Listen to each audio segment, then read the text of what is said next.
Good morning, Year 2. Today is Wednesday, the 1st of July, 2020, the very first day of a brand new month, and we are continuing on with fractions today. We're going to be comparing and ordering fractions. You're going to need your work from yesterday because we'll start with a bit of marking, some blank paper, a pencil, your partner, and your 2B workbook. So here are the answers to yesterday's work. You can pause the video here to do some marking, and if you have any questions about it, just let me or Miss Gardner know and we will do our very best to help. For the challenge yesterday, this was about the cake, which Ali was doing even more cutting to. So it said, a cake has been cut into 4 quarters. That's what we could see in the picture. Ali cuts each quarter into 2 smaller equal pieces. A. How many smaller pieces will there be altogether? So the answer is there will be 8 pieces altogether, because 4 multiplied by 2 equals 8. So there were 4 pieces, and if each of them gets turned into 2 pieces, then there would be 4 groups of 2 pieces of cake. 4 times 2 equals 8. B. Ali puts 6 pieces in the fridge because 3 times 2 equals 6. The 3 pieces came from the 3 quarters of cake. Each of those was cut by Ali into 2 more, so that was 3 groups of 2. 3 times 2 equals 6. And finally for C, this was just one where you could use your imagination or you could think about the names of some of the other fractions. And I wrote, I think the smaller pieces are called eighths because we usually add to the end of the number to name that fraction. Now in one of the videos I think on Monday, I made a marvellous mistake.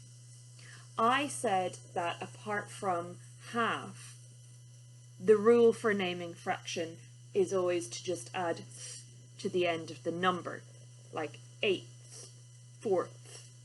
But that was a mistake, that wasn't right. When I thought about it more afterwards, I realised because a third doesn't follow that rule. We don't say, oh, you can have a 1/3 of cake. We say a third, so there are a few exceptions to that rule. So you might have come up with something completely different than eighths for this one, because not all fractions follow that rule.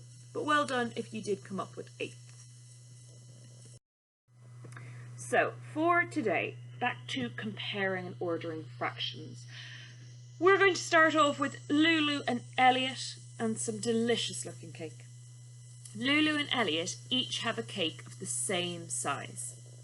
They each cut their cake into 4 equal pieces. Lulu eats 2 pieces, Elliot eats 3 pieces. We want to know who eats more cake. So at the start, they both have a cake exactly the same size. There are 2 cakes exactly the same size. Both cakes are cut into 4 equal pieces. Lulu eats 2 of her pieces, Elliot eats 3 of his pieces. Who eats more cake? You can pause the video, have a chat with your partner.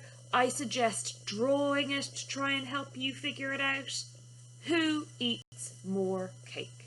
Off you go. So here is what your drawing might have looked like. Lulu eats 2 pieces. So out of the 4 pieces, there were 4. 1, 2, 3, 4. She has eaten 2 of them. 1, 2 are still here. 1, 2 are gone. So 2 over 4, 2/4 have been eaten. For Elliot, he also had 4 pieces. So 4 is our denominator. 1, 2, 3, 4. He ate 3 of them. 1, 2, 3, and there was 1 left. Looking at this, we can see which is more, 2/4 or 3/4. 3/4 is more than 2. We can see, because just looking at the shape, this shape is bigger than that shape. And we can also tell because of the numbers. 3 is more than 2. So 3/4 is more than 2/4, or 3/4 is more than 2/4. Elliot eats more cake than Lulu. Here, we've been asked to arrange the numbers in order. So, we're going to start with the greatest. I've got 3 fractions. 2/3, 1, and 1/3. The greatest. Let me look at all of these carefully. 1 is the greatest because 2/3, that's less than 1. If I only get 2/3 of a piece of cake, I haven't eaten the whole cake. It's less than a whole cake. It's less than 1. And 1/3, well, that's not a whole either. 1 is the whole circle. So 1 is the greatest. Now I'm going to look for the smallest piece next, and then I'll figure out what's in the middle. So I've got 2/3 left and 1/3. Which of these will be the smallest? 1/3 is the smallest. I can see from the shapes that 1/3 is smaller than 2/3. There's less yellow in 1/3 than there is in 2/3. But also, 1 is less than 2. 1 sweet is less than 2 sweets, so 1/3 is the smallest. And that must mean that 2/3 goes in the middle. And if we look at the pictures, now we can see clearly that they're in order, starting from the greatest, 1, to the middle, 2/3, to the smallest, 1/3. The yellow part gets smaller and smaller, or less and less, as we go across. Here we've got 3 bar fractions to compare. It says arrange the fractions in order.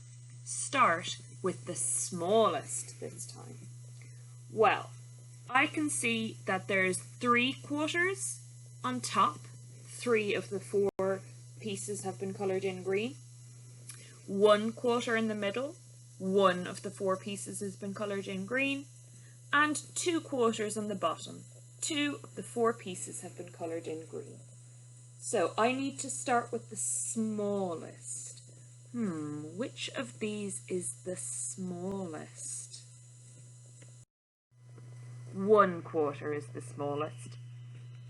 First of all, we can tell because that has the smallest green shape. The green part is the smallest. But also, 1 is less than 2 and it's less than 3. So 1/4 is the smallest. Now if I think about the greatest, the biggest one, well, 3/4 has more green than 2/4, and 3 is a bigger number than 2. If I have 3 of something, I have more than someone who has 2 of it, so 3/4 must be the greatest, and that leaves 2/4 in the middle. If you have a look at the numbers on top, are numerators of these fractions, of these quarters, going from the smallest up to the greatest, the numerators go 1, 2, 3. Just like in counting, if we start small and get big, it goes 1, 2, 3. So I know I'm correct. Oh, I got very confused when I saw this for the first time. I thought, a fraction number line. I've never seen one of those before. I didn't learn like that. This looks too complicated. I can't do it. And then I realised it's just like a normal number line. If we ignore the fractions in the middle for a minute, I can see that it's just a normal number line that goes from 0 to 1. It's like we've zoomed in on one of our number lines from school, from just 0 up to 1. If we had to do one jump on the number line, starting at 0, we'd just do one jump and get to 1. Now if we add in the fractions, we can still do a jump from 0 all the way up to 1. These fractions are just showing us the small parts that build up to get to 1. 1/4 isn't 1 whole. It's just a small piece of 1. 2/4 still isn't 1 yet. It's a bigger piece than 2/4. It's a bigger piece than 1/4, but it's still not all the way up to 1. 3/4, it's getting bigger, but we're still not at 1 yet. These fractions are all less than 1. They're just parts of 1. So this is still just a normal number line. We've just zoomed in closer on 0 to 1. And actually, we can use a bar model like we were yesterday to make it even clearer. This bar, it's 1 whole divided up into 4 equal parts, or 4/4. And the lines on the number line for each quarter match up to the lines dividing the pieces of the bar. So we can see 3/4 is less than 1, because 3/4 hasn't gone as far as 1 yet. On that jump from 0 to 1, 3/4 hasn't gotten there yet. 3/4 is less than 1. And we can look at the bar model and say, okay, this whole bar is 1. If I have 1, 2, 3 of them, has that gotten up to 1 whole yet? Nope. So 3/4 is less than 1. We can also say 3/4 is more than 1/4. If we start on the number line, we can see that 3/4 is further up to the right than 1/4. If we look at the bar model as well that matches up, we can see that 3/4, it's quite big. It goes all the way up to here. But 1/4 isn't as big. We also know that 3 is more than 1. If you have 3 of something, you have more than someone who only has 1. So 3/4 is greater than 1/4. For your guided practice, you are going to be firstly arranging some fractions in order, just like we've been doing. You've got 2/3, 1, and 1/3, and you're going to start with the smallest and put them in order, getting up to the biggest one. Make sure you're writing the fractions using the numbers just like they're labelled here. For question 2, you're going to fill in the blanks on this fraction number line, and then you're going to use greater than or less than to fill in these blue boxes so that these sentences make sense. Good luck, and I'll show you the answers on the next slide. Here we go with the answers. So for question 1, 1/3 was the smallest, 2/3 came in the middle, and then 1 was the biggest. 1 whole was the biggest. For question 2, we started off with the number line, 0, and if you look at the bar model, we can see that the whole bar stops here, so 1 went here on this end, and half went in the middle, because the whole bar, or the whole 1, had been divided into 2 equal parts. Using our greater than or less than, we could complete the sentences. 1/2 is greater than 0. If you have half a pencil, that's more than no pencil at all. So we can say half is greater than 0. 1/2 is less than 1. If you have half a pencil, you have less than a whole pencil. So half is less than 1. For your independent work today, we're using our workbooks, and it is page 107 and 108. You are going to be colouring in some fractions, you're going to be filling in some blanks, and you're also going to be arranging some fractions in order. I'd like everyone to be writing their fractions in numbers today. So that's one number on top, the numerator, then a line, and the denominator on the bottom. So your challenges, there are two to choose from today.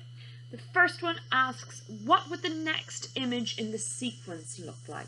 So we're thinking about sequencing patterns in these pictures of cubes.